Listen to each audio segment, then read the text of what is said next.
Bienvenue sur ITV et bienvenue à Question Directe. La question est d'actualité. Depuis quelques mois, le Sénégal ne brûle que de cela, c'est-à-dire la législative qui doit démarrer bientôt au mois de juillet, normalement, si tout se passe bien. Les Sénégalais doivent élire les députés à l'Assemblée nationale.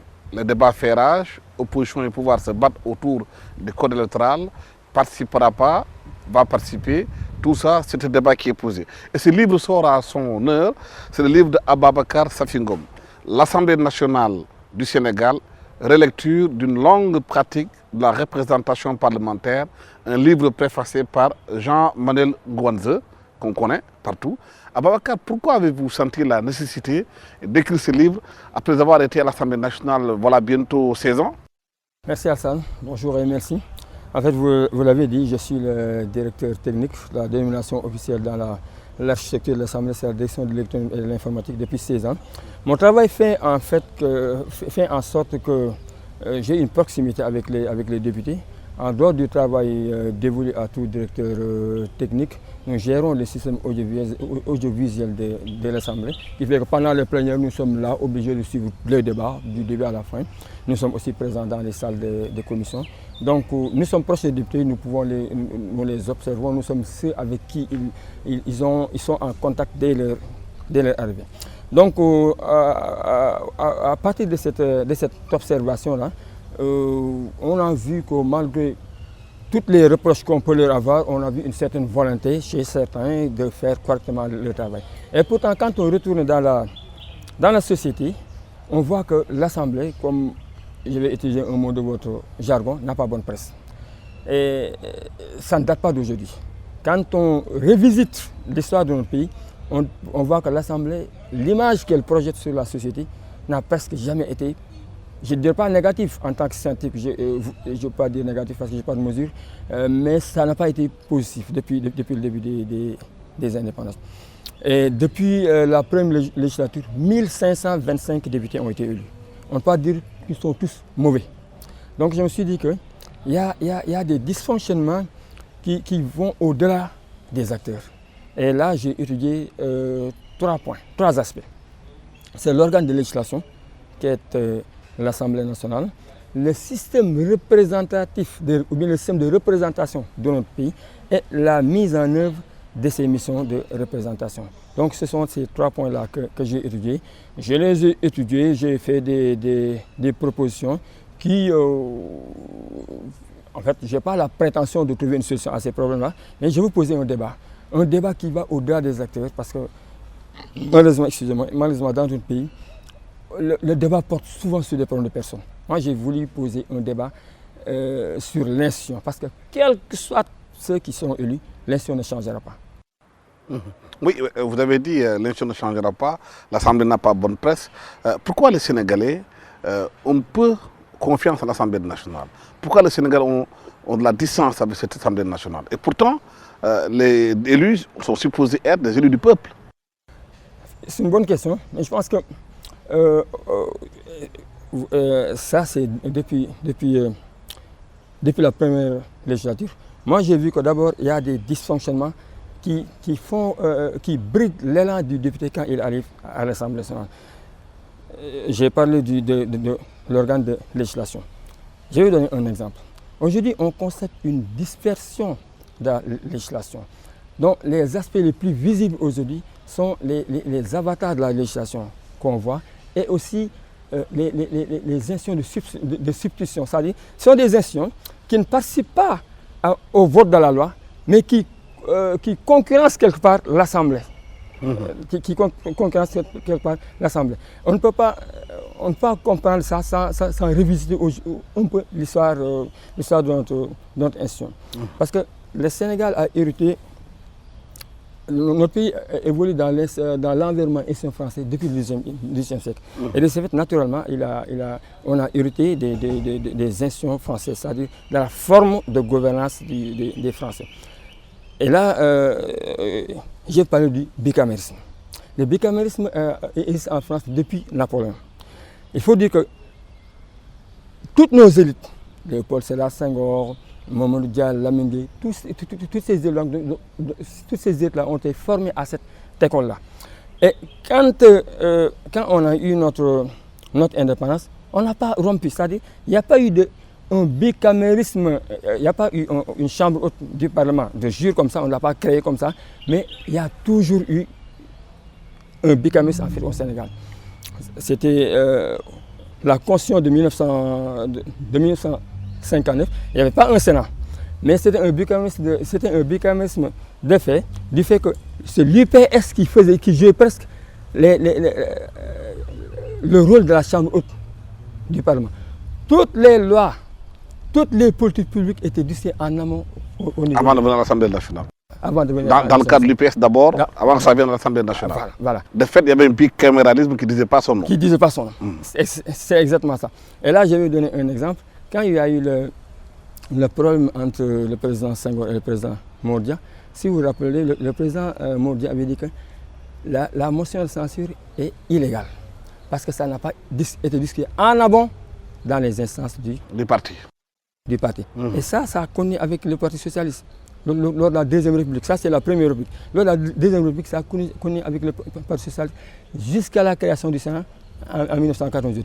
Tout ça, c'est pour vous expliquer que c'est cette dispersion, c'est-à-dire cette hésitation du constituant à doter l'Assemblée nationale, à faire en sorte que l'Assemblée nationale représente toute la société, c'est-à-dire tous les corps de la société soient représentés au niveau de l'Assemblée nationale. Ça, c'est un premier point qui impacte sur la performance de notre institution. Parce que normalement, l'Assemblée doit être le reflet de la société. Tous les problèmes de société peuvent être résolus au niveau de l'Assemblée. Parce que le système de démocratie occidentale que nous avons adopté est clair. Il y a un exécutif qui exécute, qui a un rôle qui est d'exécuter les politiques publiques. Et ça, c'est une mission de représentation. Il y a la justice, le magistrat qui distribue la justice, le fait au nom du peuple sénégalais. Il aussi exerce une mission de représentation. Mais tout ce qui est en dehors de ces missions-là, distribuer la justice, implémenter les politiques publiques, doit pouvoir se faire au niveau de l'Assemblée nationale. Maintenant, quand les populations voient qu'il y a des problèmes qui se règlent en dehors de l'Assemblée nationale et qui concernent l'Assemblée nationale, mais naturellement, ils se disent que cette mission ne sert à rien. Et vous dites dans votre livre, ce n'est pas dans les textes qu'il faut chercher la garantie du bon fonctionnement de l'institution, mais dans les principes d'éthique et de responsabilité que chacun doit s'imposer. Parfaitement. Parce que, en fait, on dit souvent qu'au Sénégal, on a les meilleurs textes. Mais ce n'est pas du fatalisme. Mais avant, je vais y revenir, mais avant de compter seulement sur les principes de responsabilité que chacun doit s'imposer, il y a des correctifs à faire. Parce que quel que soit les personnes, les députés qu'on va élire, si ces correctifs ne sont pas faits dans l'institution, ils ont beau être des gens de principe, ils ne pourront pas accomplir leur mission correctement. Bon, si vous me permettez, ces correctifs à faire, c'est d'abord, dans nos pays, moi je pense qu'il faut restaurer le Sénat. C'est un débat qui passe mal dans l'opinion. Parce que les gouvernants n'ont jamais pris le temps d'expliquer aux citoyens l'importance du Sénat. Et je vais vous dire une chose, Alassane, je vais revenir avec votre question, je comprends bien votre question. À chaque fois, depuis 1998, à chaque fois que le Sénat a été supprimé, aussitôt après, les gouvernants ont senti un vide. C'est-à-dire les missions qui étaient dévolues à ce Sénat-là, c'est comme si c'était une braise que les nouveaux gouvernements tenaient. Ils ont tout de suite créé une institution pour mettre dans cette institution, donner à cette institution les mêmes missions que le Sénat avait. Depuis 1998, c'est le président Abdou qui avait créé le Sénat. En 2000, le président Wade l'a supprimé. Il a créé aussi le Conseil de la République pour les affaires économiques et sociales. Avant de partir, il a même recréé le Sénat. Le Sénat a été recréé en 2007. Le président Macky Sall, quand il est venu en 2012, lui, il a compris ça, parce que l'exposé des motifs, et je vous dis que la création, l'exposé des motifs qui a servi à la création du Sénat en 1998, c'est le même exposé qu'on a presque reproduit pour créer le Conseil économique, social et environnemental, sauf pour les questions sur le vote de la loi qu'on a enlevé. Mais le président Macky Sall, quand il a supprimé le Sénat en 2012, lui, dans l'exposé des médias, il était bien dit qu'on supprime le Sénat pour des questions budgétaires. Mais tout de suite après, il a créé le HCCT. Le Haut Conseil. Le Conseil. Et aussi le Haut Conseil de dialogue, aussi ça. Mais tout ça, toutes ces missions-là, c'est le Sénat. C'est le Sénat. Et malheureusement, ces missions-là n'ont pas accès au vote de la loi. Ce sont les missions du Sénat qui ont été suggestionnées. Voilà, et tout ça, j'en parle parce que c'est le mot Sénat qui passe mal dans l'opinion. Et j'en parle. Ça a été tellement galvaudé et dévoyé. Chaque fois, les gens, quand ils sont dans l'opposition, ils utilisent ça. Ils disent, ah voilà, cette question-là, c'est pour caser le clientélisme, des choses comme ça. Et l'opinion a suivi. Et quand vous arrivez, vous êtes obligé de changer. Je parle de ce point-là parce que ça impacte la performance de l'Assemblée. Ça l'impacte. Quand il y a des grèves, on appelle le Haut Conseil du dialogue social. C'est lui qui fait la médiation. C'est cette institution qui fait les médiations. On parle aussi des dialogues nationaux, des choses comme ça. Mais ces missions-là, ces missions de dialogue, ces besoins dans la société-là, ça pouvait se retrouver. C'est le rôle de l'Assemblée, du Parlement, je vous dis, du Parlement au pluriel, l'Assemblée et le Sénat. Maintenant, comme j'ai voulu partir du système représentatif, mais pour en revenir à votre question, donc, par rapport aux responsabilités, par rapport à l'esprit des responsabilités, que chacun doit sauvegarder, en tout cas pour mieux accomplir sa mission. Je pense que si les textes, si les correctifs sont apportés, c'est-à-dire rediscuter de l'instauration du Sénat, poser le débat sur le système représentatif sénégalais et les problèmes d'implémentation, même avec ça, ça ne suffira pas. Quelles que soient les lois qui seront mises en place, si le député qui est élu ne comprend pas bien ses missions, parce que ça c'est important, et ça pose un problème, c'est-à-dire l'éducation de masse qui existe dans les partis politiques. Ça, je pense qu'il faut que, je ne sais pas si c'est le ministère de C'est-à-dire, vous voulez dire que le niveau de l'Assemblée nationale dépend de la formation politique des députés. Parfaitement. Que si aujourd'hui les partis politiques qui envoient les députés à l'Assemblée nationale n'ont plus de formation de parti, n'ont pas d'école de parti, ça impacte sur le travail des députés à l'Assemblée nationale. L'Assemblée nationale est la deuxième institution de la République. Je pense que quand on envoie des députés à l'Assemblée, et ça c'est valable pour tous les partis. Tous les partis, parce que souvent, quand on parle, souvent les gens disent que c'est la majorité qui est concernée. Non, tout. Moi, je suis à l'Assemblée depuis 2016. Les bonnes pratiques, on les voit dans la majorité, on les voit aussi dans l'opposition. De la même façon aussi, les mauvaises pratiques, excusez-moi du terme, on les voit dans les deux camps. Donc, c'est le ministère de l'Intérieur, à mon avis, pour mieux permettre, pour avoir une meilleure sélection des députés, qui doit imposer, en tout cas, pas imposer en tout cas, avoir une régulation dans les partis pour vérifier si cette mission de formation des masses, pas seulement des masses, mais des élites, parce que les députés est une élite.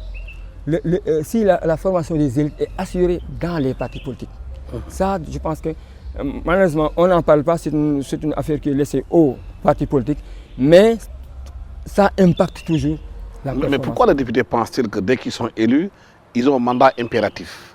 Comme si aujourd'hui leur mandat ne dépendait que de leur parti, que du président qui les a élus, ou bien de leur parti politique. Ils ne sont plus les députés du peuple, ils sont les députés d'un camp. Bon, on peut expliquer le mandat impératif. Oui. Comme je suis dans un plateau de médias. Le mandat impératif, si je peux vous donner une parabole, c'est comme si vous envoyez votre journaliste, vous lui dites allez couvrir une conférence presse à l'Assemblée par exemple. À ce que je sache, votre correspondant là, il n'a pas le droit de dire ah non, moi je ne vais pas à l'Assemblée, je vais à Diagnodio. Il n'a pas le droit. Donc lui, il a une mission dans la tâche et la durée. Dans la tâche et la durée. Et vous pouvez à tout moment l'appeler pour dire non, vous n'allez plus à l'Assemblée, allez quelque part. Donc il peut être révoqué à tout moment. Maintenant, les députés, quand ils arrivent à l'Assemblée, le Sénégal a hérité du système représentatif français qui est un système qui le mandat est libre, libre, général et représentatif. Mais dans les faits, ça ne se passe pas comme ça. Parce que les députés, les populations pensent que les députés leur sont redevables. Ils pensent que les députés leur sont redevables.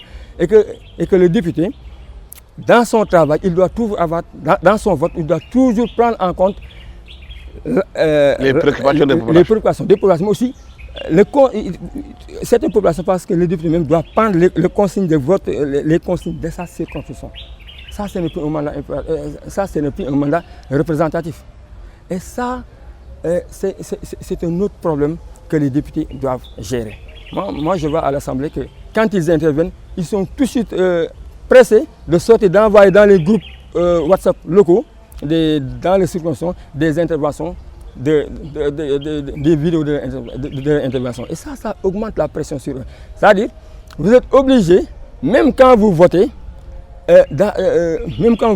d'avoir un peu l'avis des populations. Mais le problème du mandat impératif, le problème du non-respect du mandat impératif ne concerne pas seulement les représentants et les représentés, ça concerne aussi les partis politiques, aussi bien opposition qu'au pouvoir. Dans les partis politiques aussi, les députés, il est obligé de suivre les consignes des partis. Ça aussi, c'est un problème, c'est une entorse à l'impérativité du mandat. Parce que là, le député n'agit plus librement. Ça aussi, c'est une autre entorse. Ce n'est pas seulement les citoyens qui fait une entorse, mais aussi les partis politiques. Tous les partis politiques, opposition comme pouvoir. Dans l'opposition aussi, on voit ça.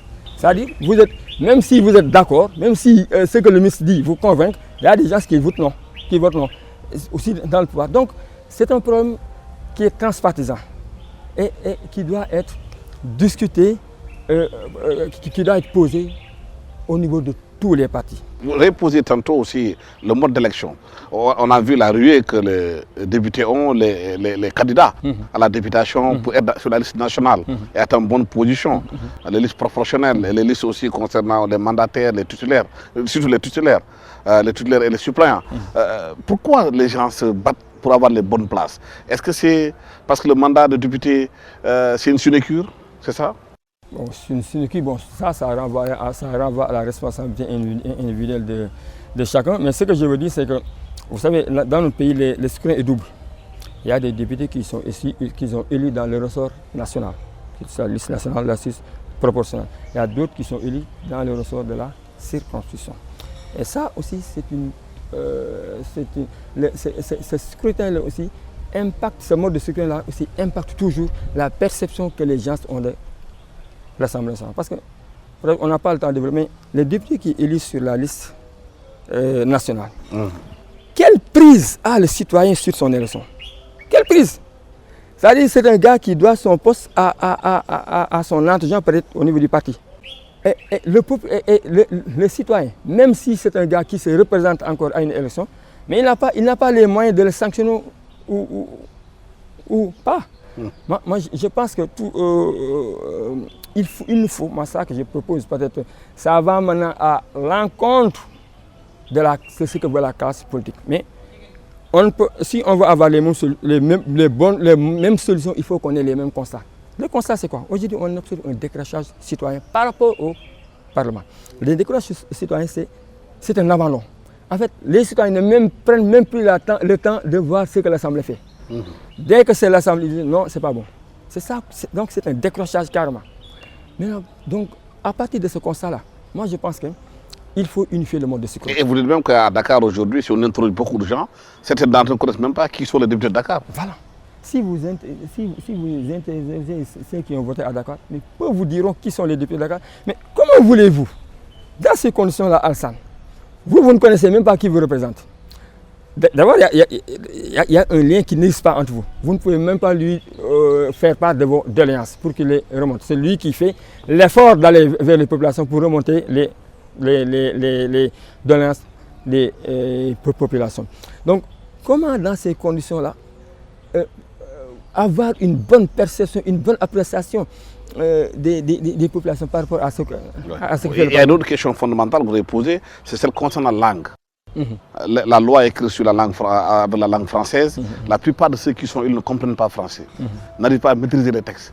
Comment aujourd'hui peut-on envoyer des gens à l'Assemblée nationale avec des textes écrits dans une langue française qu'ils ne maîtrisent pas?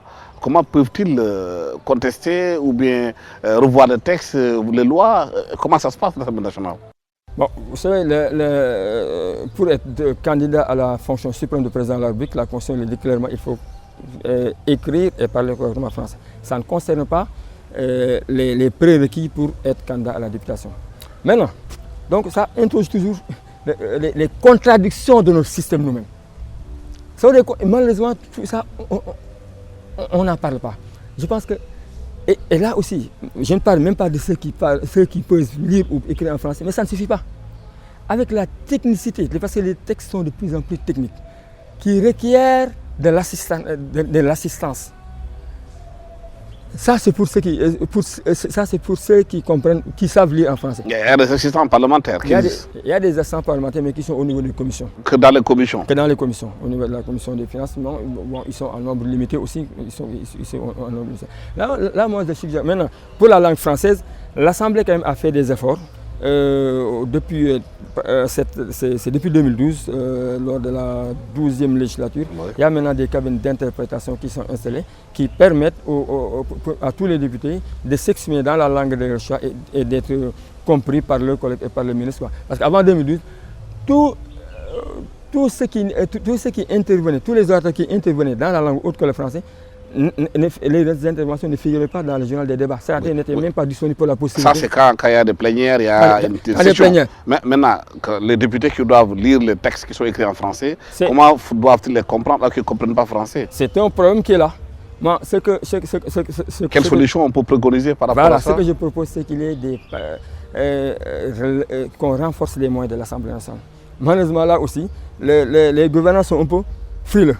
Parce que comme les citoyens pensent que l'Assemblée, c'est une institution qui gaspille l'argent, parce que les députés sont payés à ne rien faire.